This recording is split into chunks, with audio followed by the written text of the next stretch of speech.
Hey there! Today I want to show you how to make adobo chicken, a well-known Philippine dish that combines with rice very well.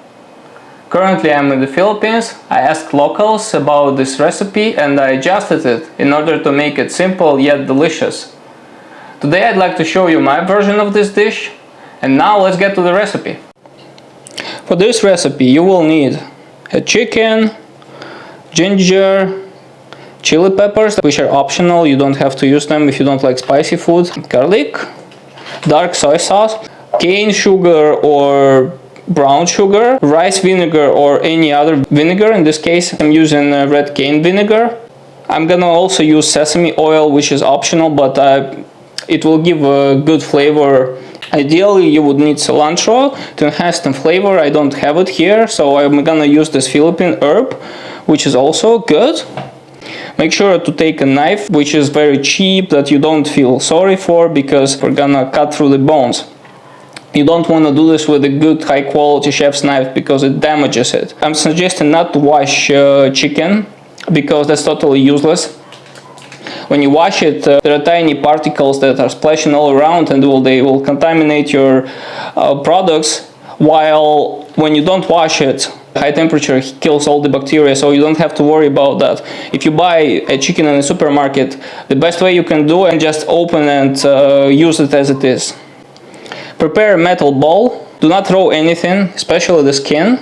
Some people throw out chicken skin. That's not good, because chicken skin contains a lot of fat, and as some of you probably know, fat transmits flavors very well. So a lot of chicken's flavor contains in skin, so you should really try to preserve it, to keep it. So I just cut through the joints.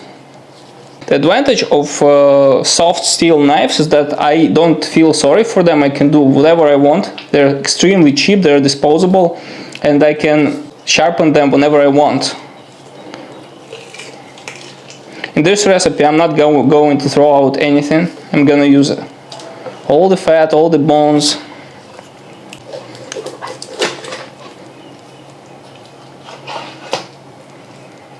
Find the joint here, just cut through the joint, it's very easy. You can also cut through this. When you want to cut through the bone, just put this side of the knife, not this one, because this one has more force in this one movement. So whenever you cut through bones, use this part of the knife.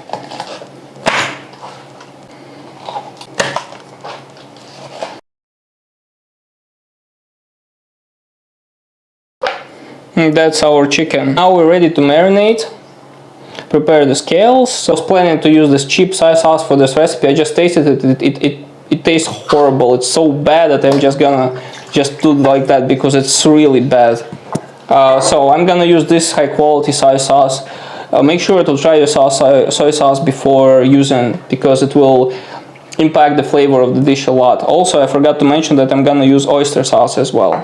And add in, we need around 30 grams of oyster sauce. If there is some sauce remained there, you can do a little trick. Just add some water, put the lid on and just shake. Just like that. Next, 200 grams of good quality soy sauce, something like that. And around 240 grams of rice vinegar. 200 grams, I'm sorry, 200 grams. That should be enough. 50 grams of sugar. I will even add 60. There is no point in adding ginger or garlic right now because it's cold. When this marinade is cold, it's not gonna transmit any flavors. So mix it in order to dissolve the sugar as much as possible. Now put a plastic wrap on and put it in the fridge for around 2-3 hours or overnight. It's been a little more than 3 hours. The chicken is marinated enough. Now I'm going to fry it.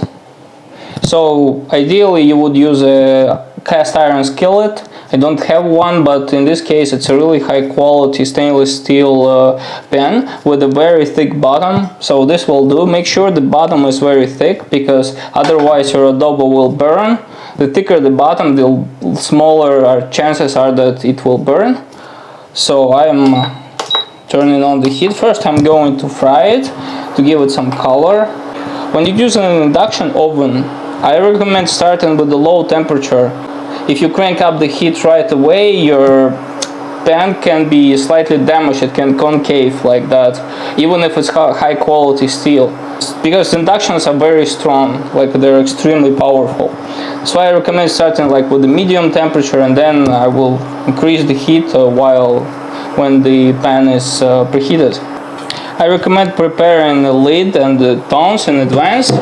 You will need the lid because the chicken is covered in marinade, and when I put it on a pan with oil, it's gonna splash. It's inevitable, so I'm going to catch the splashes with the lid. While the pan is being preheated, I'm going to chop the ginger. I'm gonna use the chili peppers whole. Now the pan is preheated. Make sure to make very high temperature. First I'll put sesame oil, a little bit of vegetable oil to dilute it, and now it's gonna splash, so prepare a lid.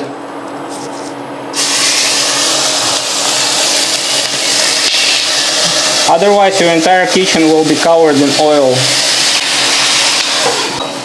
Set the highest temperature and let it get some color on one side, then we will flip it on the other side. It's been around a minute. Now it's getting caramelized due to the sugar.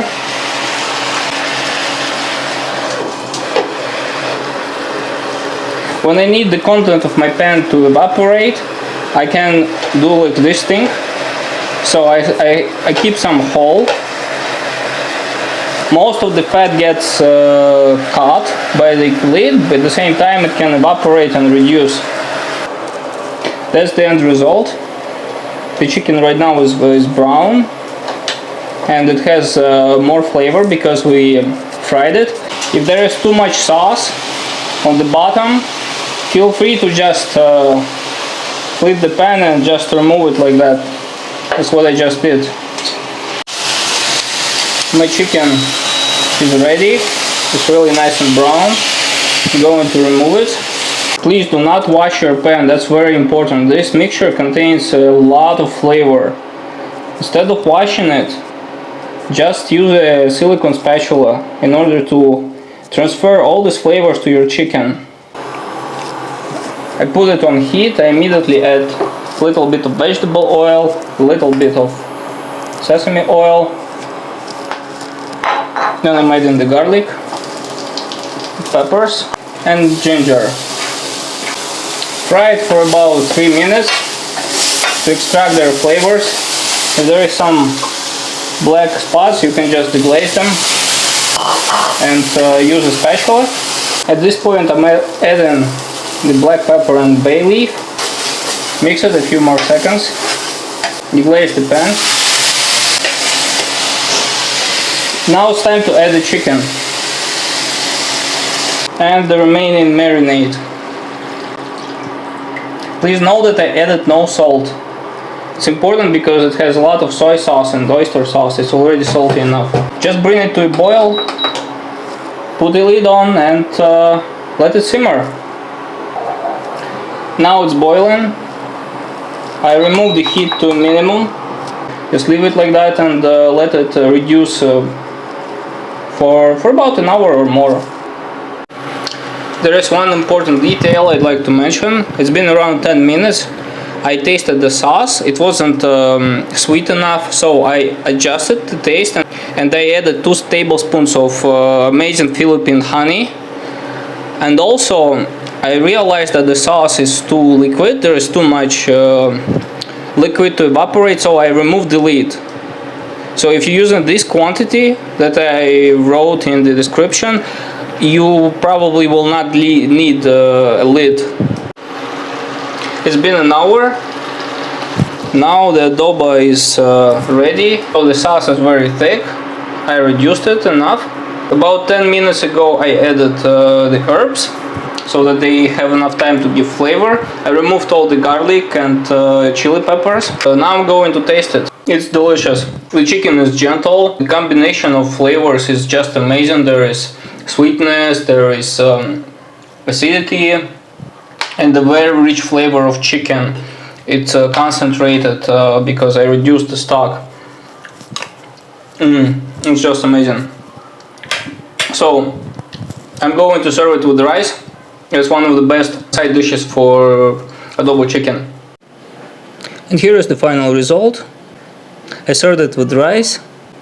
If you want to know how to make perfect rice, check out my video on how to make it. And that's it. This chicken is really good. It has an amazing rich flavor, and I encourage you to try it at home. It's really good. If you like the video, give it a like.